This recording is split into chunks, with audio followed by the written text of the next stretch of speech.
আসসালামু আলাইকুম প্রিয় ভাই ও বন্ধুরা।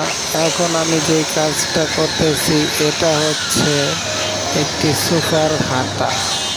এখন এই রাউন্ড হাতাকে যেভাবে তৈরি করতে হয়, ছোট চিকন চিকন কাঠ দিয়ে ধাপে ধাপে একটার পর একটা মারার পরে রাউন্ড একটা শেপ চলে আসে। তো এখন এটা এই 2 নাম্বার কাঠটা মারতেছি, এটার পরে আরও 2টা কাঠ আছে, ওইটা মারার পরে এটা কমপ্লিট হবে।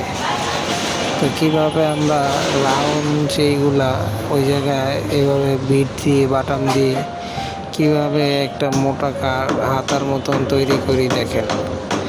তো এটাকে ভালোভাবে আঠা দিয়ে তারপরে তার কাটা মেরে দিতেছি যাতে এটা মজবুত হয় আর ফিটিংটা ভালো হয়।